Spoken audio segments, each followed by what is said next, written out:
Hey everybody, it's Party Elite, and today we're taking a look at Warhammer 40K Chaos Gate Daemonhunters, the brand new turn-based tactics game set in the grimdark 40K universe, where you lead your Grey Knights against the host of the Chaos God Nurgle. If you're planning on grabbing the game for yourself, consider doing so at the link in the description and pinned comment down below if you'd like to support the channel as you do. But you should know that Daemonhunters can be one of the more punishing games in the genre, especially of those with a 40K license. Fortunately, this punishment isn't born from the dice gods. It's almost always the result of finding yourself out of position, poorly prepared, or otherwise poorly equipped to handle an overwhelming situation. Today's guide video should give you a solid foundation to avoid some of those pitfalls and take advantage of unique systems like physics and environmental damage, all while highlighting how Daemonhunters stands out compared to others in the subgenre. It should help bring you success in the name of the Emperor. Even when he's not with you, at least you'll have these tips. Maximize your actions. While the in-game tutorial will highlight some of the general ways in which your Marines can move, shoot, or otherwise engage the enemy, it conveniently glosses over some clever tricks you can use to really take advantage of how those options and how combat as a whole functions. On harder difficulties especially, some of these finer points will be the difference between life and death for your Marines. One major thing to keep in mind in Daemonhunters is that action points and movement points are pooled together as action points. That means moving, shooting, and using special abilities will all pull from the same number as shown here, and the order in which you do things is up to you, though some actions naturally end a turn. Overwatch, for example, ends your selected individual's turn, even if they have action points left over. When you're giving movement orders, keep an eye on the number here. That tells you exactly how many action points will remain after the movement is executed. Since action points determine everything from movement to damage output and even defensive measures, as you might imagine, having more of it is always helpful. When upgrading your Marines, try and prioritize any passive upgrades to action points, followed by active abilities that can be used to give additional action points to the target of the ability. Beyond that, keep an eye out for stratagem that provide additional action points too, and when given the opportunity, stun the enemy and execute them to automatically gain an action point. That last one is the most luck-based of the lot, but you should definitely keep it in mind when weighing what option to go with when you get a critical hit. The right squad can make a big difference here. As you mix and match the brothers you take to the battlefield together, it helps to keep in mind how their abilities to stun or otherwise support each other's action point count might bolster their overall capabilities. And this goes beyond the moves a Marine can make using their own action points. Autos are a special type of ability that are, in a way, neither passive nor active per se. Autos are abilities that have a chance of triggering based on certain conditions being fulfilled. So you might have to execute some actions, but you're not directly clicking on the ability to use it. That's why I say it's partway between passive and active. Though they are chance-based, there are things you can do to increase the chance of them triggering, and in some cases guarantee it, depending on the skill. Upgrading a Marine's focus is the most pertinent thing to keep in mind here. The higher the focus is, the more likely a Marine is to trigger their autos. While some of these autos are locked behind skill points, others are available through the use of the right equipment. And while some of these autos are defensive, others work on the offensive instead, and can help take down an enemy unit in a turn that they might have otherwise survived. To that end, I highly recommend getting supporting fire one way or another. Make sure the Marine with the supporting fire style autos are placed in somewhat central locations so they can support against multiple directions. Though autos are limited per turn, you can upgrade how many times a Marine can trigger an auto in a single given turn, and building the right habits early on can make quite the difference down the line. This supporting fire will add to damage done against an enemy fired on by a fellow Marine, but only if in range. Keep an eye on these ranges and make sure you're taking advantage of these free actions. On the topic of free actions, when you're not in combat, make sure you're not sending your Marines as far as they can go every step of the way. When your first Marine spots an enemy, combat begins immediately. And not only can that first Marine find itself out of position, but you've also just sacrificed free actions for all your other Marines, as I'll explain in just a moment. In order to avoid doing so, consider where your enemies might be, and slowly approach that spot. First, make sure your apothecary spends some time healing your Marines up. Yes, each past turn makes things a bit more dangerous due to how warp surges work, as we'll discuss in a bit, but if a Marine is particularly close to death, this can be well worth it.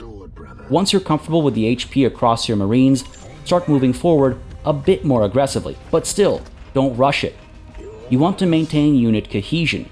Keep your squad moving up together, using 1 or 2 action points at a time each. This will make sure that nobody's going to get caught out of position. Apart from that, if you're fairly confident where the enemy is located and which tile you'll be able to see them from first, try to stop that from happening until your last Marine's last action point is spent. This is because when battle begins, action points replenish across the board, regardless of how many your Marines had before the battle was triggered. And now, rather than some of your Marines having to waste action points and entire turns just to get close to the battle, they're able to engage at the same time as their brothers. If you've moved cleverly and you've guessed enemy positioning accurately enough, you'll come away with a huge advantage as you'll be close enough to throw grenades, establish overwatch, use the environment, or otherwise get ahead of the game early. And one final point under maximizing your actions has to do with how Overwatch actually works. Unlike some games where Overwatch is just triggered against the first target that enters the cone, your Marines in Daemonhunters will fire against as many targets as ammo and action points they had left over when they were put into Overwatch. That means that ideally, you'll have your Marines reload before putting them into Overwatch. This gives them more ammo to use during the enemy's turn and potentially puts down more of the enemy as well. Maximizing your use of action points, taking advantage of free actions, and ensuring Overwatch is used to its maximum potential will all help you get the edge over the hordes of Nurgle. And trust me, you'll need it. In-depth stats and where to find them. We've already touched on action points, focus, and tangentially, ammo. Before we get ahead of ourselves, let's make sure all the important stats make sense. Hit points are pretty self-explanatory, though there are some unique elements here that we'll discuss later in this section as they pertain to permadeath. For now, all I'll say is that any damage that your Marines return with needs to heal over time on the ship. This can take an extremely long time until you've got the suitable upgrades to your ship made, so don't hesitate to use your apothecary to heal wounded Marines before a mission is completed. This will minimize the downtime, especially for your strongest Marines, and will keep them ready for duty, or at least close enough to it that you're not worried about deploying them despite the damage they may have taken previously. Action points are pooled together and are used for movement, attacks, and the use of abilities alike, and the range of movement available to a specific Marine varies based on the movement stat of said Marine, while the attacks and abilities available to a Marine are determined by those you've unlocked through their skill tree, and any equipment as appropriate too. Unlike other similar games, in Daemonhunters, you don't have a limited number of any specific type of weapon. Once you've unlocked a weapon through the use of requisition, you can assign it to all Marines provided they have the right class and the right number of free hands available. This applies to melee and ranged weapons, war gear like grenades and servo skulls, and armor alike. Now, some armor is locked behind abilities only some classes have, and some weapon types are locked behind class types as well, but otherwise, you can compare stats and modifiers and choose equipment based on your party composition. Keep in mind that the chance of an attack getting a critical hit is determined partly by abilities you've unlocked on your Marine, partly by the target's crit vulnerability as shown here, but also partly by the equipment itself. Keep an eye out for this increased crit chance marker. Keep an eye out for modifiers on stunning as well. Some weapons will not help stun an enemy unit, but all others will chip away at the stun counter of an enemy by at least 1 point per successful attack. If this stun counter reaches 0, the enemy is stunned, and the next time you attack them, you're guaranteed a critical hit. On the topic of weapons, note that you can only tell if you need to reload by hovering over the ranged attack action. Don't mistakenly assume you've got a full clip of ammo and send yourself out into the open with only 1 action point left, just to find out that you need to spend that action point to reload or run for cover, as the case might be. Finally, the abilities available to a Marine are determined by those you've unlocked through their skill tree, and any equipment as appropriate too. Some of these abilities, no matter their source, will need willpower to use, another finite resource like action points, though they don't replenish as easily. There are some pieces of equipment like the incense which help increase the willpower available to a Marine, and there are some passive upgrades that will increase this number as well. There are some active abilities that will allow you to target an allied Marine to increase their willpower too, but either way, willpower is very useful as it allows you to repeatedly use some of your more powerful abilities, and even though it comes with a risk we'll discuss in a moment, having access to willpower in a desperate situation is better than not. XP is pretty self-explanatory. Every time you cross a threshold, you get 2 ability points to spend to upgrade the Marine in question. Armor stops hit point damage unless the attacker is using a weapon or ability that has the Armor Pierce trait, which means it'll ignore all the armor and just hit the HP directly anyway. Barring that, any damage coming through will hit and reduce armor before it finally hits HP. This only applies for the first time armor is hit. Once drained, it stays drained, meaning subsequent attacks don't also have to go through the armor. It does replenish to its maximum per turn, and this applies to both your Marines and your enemies.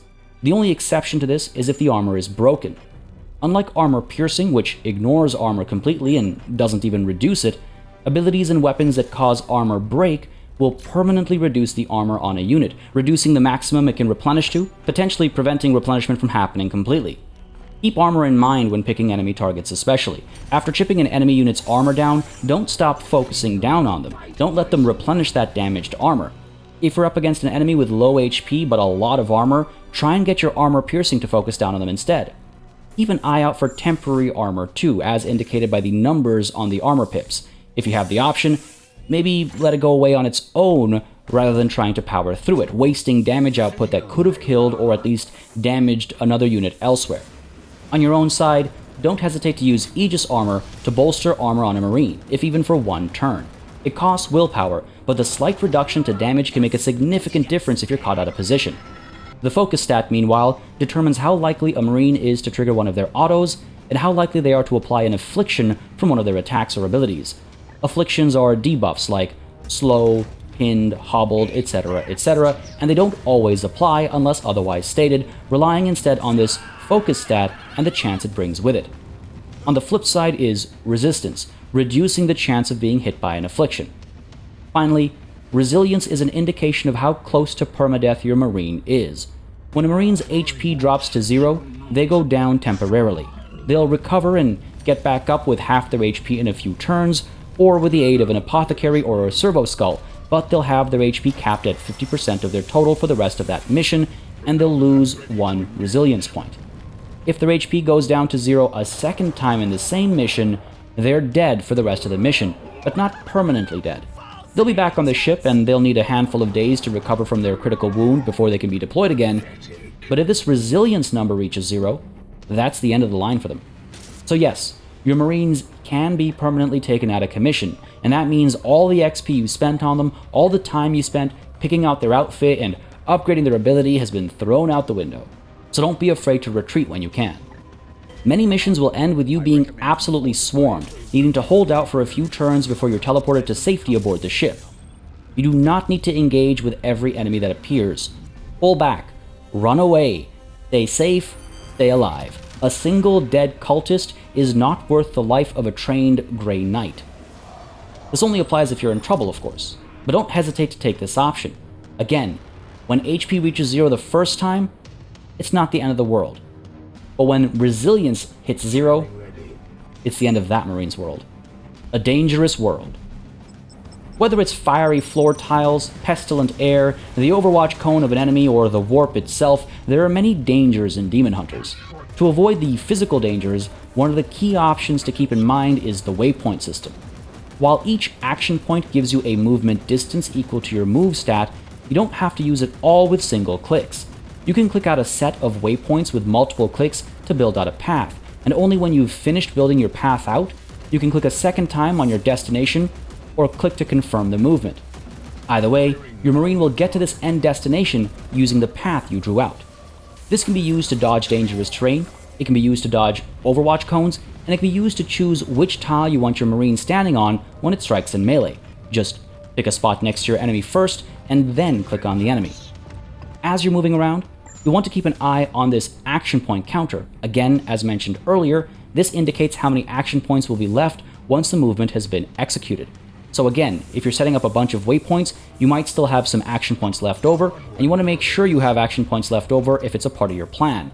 If you're not going to have any left over, you want to make sure you're looking out for cover. You want to make sure you're getting into a safe spot. Like other turn-based tactics games in this vein, and like the real world, I guess, cover keeps you safe from ranged attacks.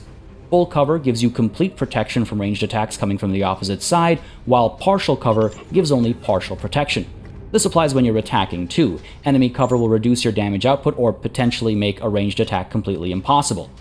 You'll have to maneuver around the cover to shoot, engage in melee, or just blow the cover up instead using explosives. And the enemy will try and do the same, especially the first two, so don't assume you're safe just because you managed to get into cover. Consider which angles the enemy might take to attack you from different sides. Now before you get into cover, keep in mind that your Overwatch cone is actually blocked by cover that you might be taking, which means some angles will be completely blocked by high cover and others will be blocked by low cover as well. Apart from that physical plane, influences from the Immaterium can be quite a threat too. Every turn, the warp surge value up top climbs up. The rate of this climb is determined by the corruption level of the planet, something you can see before you start the mission. And the higher the corruption, the more warp surge increases per turn, and this is why you'll want to be efficient with your turns. The longer you take, the more turns you waste, the stronger your enemies get during the mission.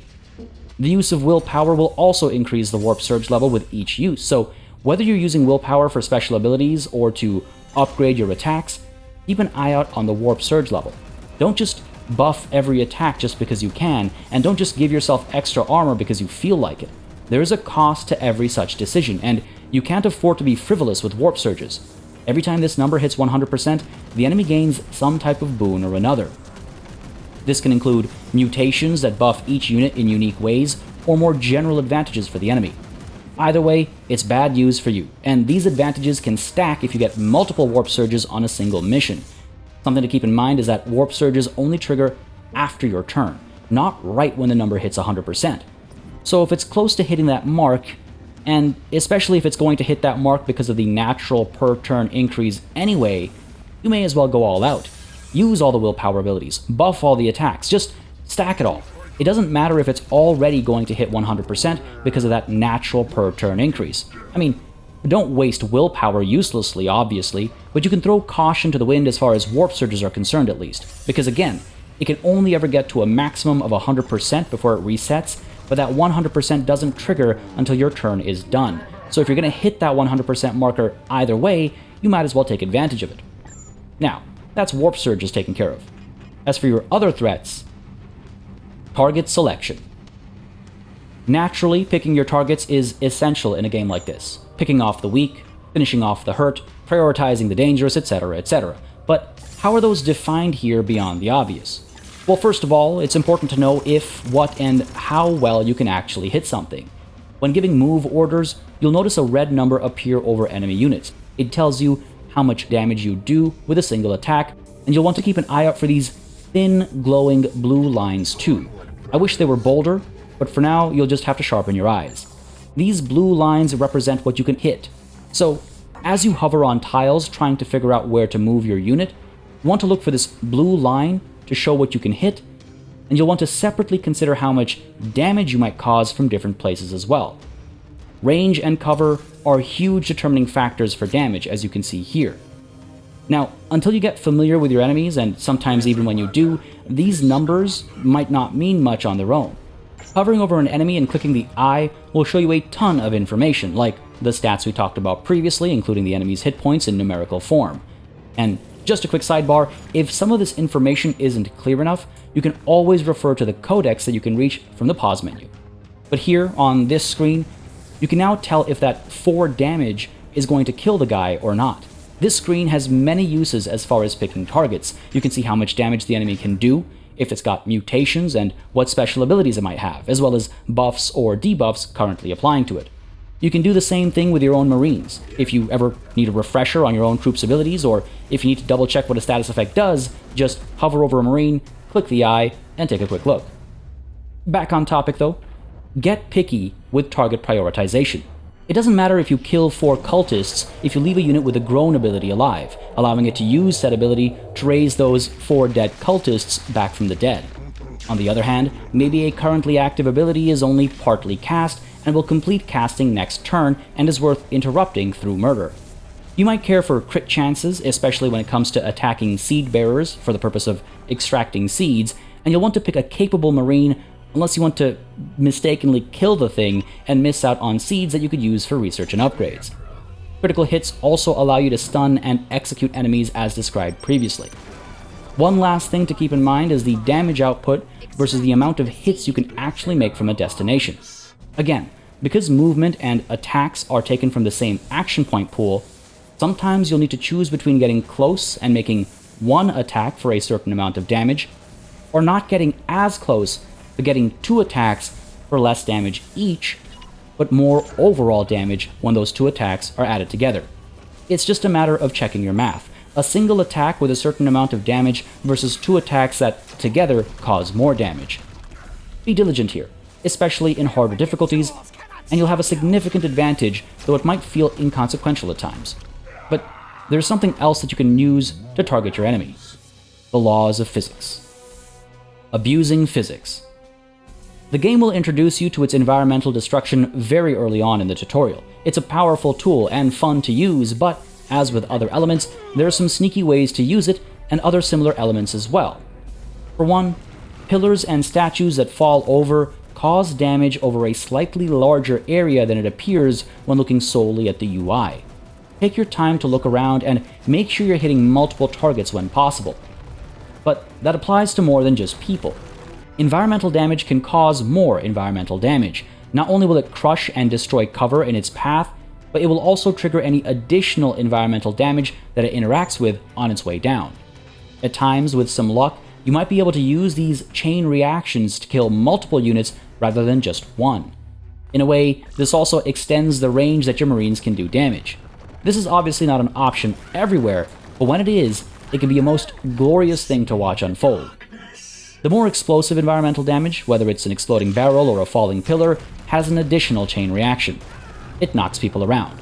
This applies to grenades and other abilities too, but no matter what's causing it, it's got pros and cons. Unfortunately, this ragdoll effect can at times throw units out of reach of other Marines, or otherwise fling them behind cover. On the flip side, you can manufacture opportunities to fling them towards your Marines, into the line of fire, into dangerous terrain, or off the edge of the map if applicable, instantly killing them regardless of the amount of damage you would have otherwise seen. Position your environmental attacks and your grenades to take advantage of such knockback effects, and to avoid the disadvantages. There's nothing quite like sending an enemy out of range or into cover, but there's also nothing quite like sending an enemy off a cliff. But that'll do it for today, folks. The learning curve can be a bit of a cliff itself, and I hope this video helps you climb that cliff. Feel free to let me know with a like and a comment down below if so. If you have any thoughts of your own or any questions, go for it in the comments too, and don't hesitate to join the Discord linked in the description below, or to grab the game at the link in the description if you'd like to support the channel as you do. For more strategy gaming content, don't hesitate to subscribe to the channel, and feel free to check out the video I've got linked on screen right now for more exciting games set to release later this year. As always, a massive thanks goes out to all of the channel members and patrons who've been supporting the channel on a monthly basis. Y'all keep us alive and running smoothly, and of course a big old thanks goes out to each and every one of you for watching. Until next time, cheers.